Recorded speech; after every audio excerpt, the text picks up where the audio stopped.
Sveiki atvykę į 7 kurso pamoką. Trumpai dar tiesiog noriu prabėgti praeitos pamokos temą. Tai mes kalbėjome apie jausmų priėmimą, kaip tai padaryti. Tikiuosi visiems pavyko. Na, jeigu darėte, tai tikrai pavyko. Galbūt ne iš karto pavyksta priimti tą jausmą pilnai, nes pasąmoniai reikia laiko, kad jinai patikėtų, jog tai yra tiesa. Bet kaip ir su dviračiu, kol neišmokstat važiuoti, reikia mokytis laikyti tą balansą, bet kada jau išmokstate, tada viskas vyksta labai greitai ir paprastai. Tai lygiai taip pat ir su jausmų priėmimu. Jeigu jūs tai praktikuosite nuolatos, atstebėsite, kada ateina kažkoks tai nemalonus minčių srautas, sukuria kažkokį tai nemalonų jausmą, jums reikia tą jausmą priimti su dėkingumu, padėkoti pačiai situacijai ir tas jausmas jisai transformuosis. Nes visa tai yra tik tais kūrėjo meilė jums. Tai dabar klausimas, kodėl visa tai vyksta? Kodėl kūrėjas daro visus šitus tokius sudėtingus auklėjimo modelius per šitus jausmus, per šitas kančias? Kam visi to reikia? Kas už to slypi? Ir mano giliu įsitikinimu, visa tai, ko siekia kūrėjas, tai yra išmokyti mus, kiekvieną iš mūsų, vėl pamilti save. Nes mes ir esame besąlyginė meilė, nieko daugiau, bet mes tai užmiršome. Ir kūrėjas moko mus pamilti save. Ką reiškia pamilti save? Ką reiškia mylėti save?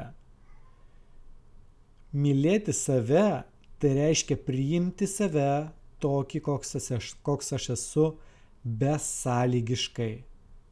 Reiškia priimti visą kūną, visą protą, visus jausmus, visas patirtis, visą praeitį, visus demonus, visas šešėlinės pusės, viską priimti savyje kaip visatos tobulą kūrinį. Tai yra tikroji meilė savo. Priimti save. Aš nesakau, kad dėl to mes turim tapti arogantiški ir narcizai, kurie kelia save aukščiau kitų. Ne. Meilė savo tai yra besąlyginis savęs priėmimas ir rūpinimasis savo gerbūviu, savo komfortu. Reiškia, jeigu aš myliu save, aš priimu save tokį, koks aš esu, aš dėkoju savo už tokį kūną, kokį turiu, aš dėkoju už patirtis, kokias gaunu ir dėkoju už gyvenimą, kurį gyvenu. Tai yra tikroji meilė savo, kuri labai glaudžiai susijusi su ribų nustatymu. Reiškia, jeigu iš tikrųjų aš myliu save, aš saugau savo būsenas, gerasias būsenas, kad aš stengiuosi kaip įmanoma daugiau laiko praleisti patogume, džiaugsme, meilėje, gerbūvėje, gerose būsenose, komforto zonoje, pavadinkim taip. Ir kada pradedu meilės savo kelionę, šitoje vietoje įsikiša visi tie negatyvūs egregorai, kuriuos aš maitinau daugybę metų. Ta pati baimė, kaltė, gėda, pyktis. Nes kas įvyksta? Reiškia, egregoras, kuris pamatė, kad aš padariau jausmų priėmimą, tarkim, baimės egregoras, kuris nuolatos maitinosi mano baimę, kuris nuolatos man kurdavo situacijas, kuriuose aš turėdavau patirti baimę. Jisai mato, kad aš priėmiau šitą baimės jausmą ir kad tas jausmas transformavosi. Ir jis iš pradžių nenori patikėti, kad taip paprastai viskas baigėsi. Ir jisai automatiškai architektų pagalba sukurs man naują scenarijų, galbūt kažkokį griežtą scenarijų, sudėtingą, kuriame panaudos kažkokius tai, stiprius įrankius žmonės, arba tas pačias situacijas, kurių pagalba jis vėl bandys manyje sukelti didžiulę baimę. Tai yra kaip egzaminas, kaip testas. Reiškia, kūrėjas testuoja mane, ar aš išmokau man skirtą pamoką. Ir man gali sukurti kažkokį tai žiaurų netgi siužetą, kur aš galiu patirti labai didelę baimę. Bet jeigu aš laiku tą baimę atpažinsiu ir vėl tą jausmą baimės priimsiu, padėkosiu, apkabinsiu, tas jausmas transformuosis. Ir tie egzaminavimai negali būti 1, 2, 3, bet po tam tikro laiko jau susiformuoja toks kaip įgūdis, kad jeigu mane egzaminuoja, na čia žinot, kaip daugybos lentelė, jeigu ją išmokai, tau, kad ir prabudęs naktį, tas paklaustų, kiek yra 6x6, tu pasakysi 36, tai lygiai taip pat ir su to baimės jausmu. Kada išmoksti jį priimti 1 kartą, 2 kartą tą jausmą priimti jau darosi žymiai lengviau, 3 ir 4 kartą bus dar lengviau. Todėl kokia sudėtinga situacija bebūtų, kaip ten besumodeliuotų tie architektai visą tą siužetą, jeigu mes išmokstame tą situaciją priimti su dėkingumu, tą jausmą priimti su meile, jis iš karto akimirksniu transformuojasi ir ta problema automatiškai jinai užsidaro ir pati išsisprendžia dėl to, kad visas jos planas buvo surekstas tik tais tam, kad ne pati problema įvyktų, bet kad aš pati jausmą patirčiau. Reiškia, visos situacijos, visos problemos, kurios iškyla mūsų gyvenime, yra tam, kad mes išmoktume mylėti save, priimti save tokiais, kokie esame. Tai kada jau jūsų jausmų priėmimas taps visiškai natūralus ir savaime suprantantis dalykas, kad tai įvyktų, jūs turite išmokti nustatinėti ribas.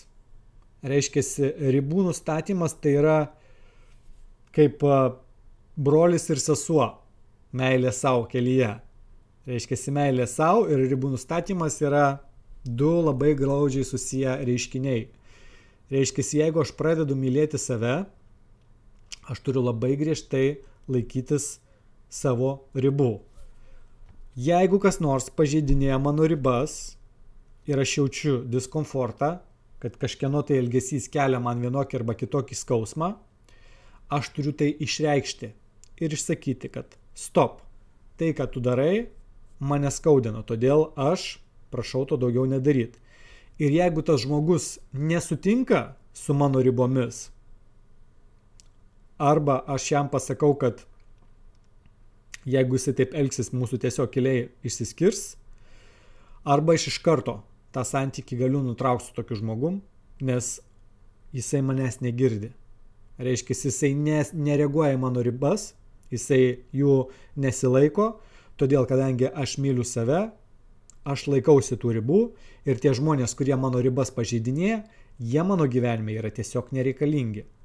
Todėl aš pasitraukiau iš tų įvykio linijų, kuriuose tie žmonės dalyvauja. Reiškia, ribų nustatymas ir meilė savo yra toks kaip gyvenimo išbandymas, per kurį gyvenimas tikrins, kaip stipriai mes mylime save ir ar mes leisime kitiems tas mūsų ribas pažeidinėti. Tai šios pamokos užduotis yra išmokti mylėti save ir nustatyti ribas tos meilės savo, kad niekas jų nepažeidinėtų. Tai pirmoji šios pamokos užduotis yra išbandyti, testą savo pasidaryti, ar jūs mylite save ar ne. O tai atlikti yra labai paprasta. Tiesiog atsistojate prieš veidrodį, žiūrite savo į akis, sakote savo vardą ir sakote, kad jūs mylite save. Tai skambėtų taip. Aš žiūriu į veidrodį ir sakau, Justinai, aš tave myliu. Ir kada jūs žiūrėdami savo į akis sakysite šitus žodžius, stebėkite, kas vyksta jūsų viduje, kada jūs sakote savo šitus žodžius. Ar jūs juos sakote lengvai, ar jūs jaučiate tą jausmą, ką jūs sakote savo, ar visgi yra sunku tai pasakyti, ar visgi gerklėje kažkoks tai stovi guzas, kai reikia tai pasakyti. Nes jeigu taip, vadinasi, meilė savo tikrai nėra. Ir Dar yra įdomus toksai momentas, kad jeigu jūs nemokate mylėti savęs, tai jūs tikrai negalite mylėti nieko aplinkui. Nes tai yra tiesiog neįmanoma. Žmonės galvoja, kad oi, aš tai visus myliu. Na, savęs tai nelabai, bet visus kitus tai be galo myliu. Tai yra melas. Dėl to, kad negali duoti kitam to, ko pats neturi. Tai visų pirma, mes turime išmokti mylėti save ir tik tais tada, kada mes išmoksime besąlygiškai mylėti save, priimti save tokiais, kokie esame, be jokio vertinimo, be jokių priekaištų, be jokių pretenzijų savo, tada, kada mes išmokstame mylėti save, tik tais tada mes galime mylėti ir kitus. O kad mylėti save, mes turim saugoti save, saugoti savo jausmus, saugoti savo komfortą, saugoti savo gerbūvį ir griežtai nustatinėti ribas. Todėl jeigu kažkas kėsinasi į mūsų ribas, mes tiesiog nubrėžiame ryškią liniją ir jeigu tu ją peržengi, atsiprašau, bet mano gyvenime tu daugiau nereikalingas. Tai šios dienos pamoka yra pradėti praktikuoti besąlyginę meilę savo. Netgi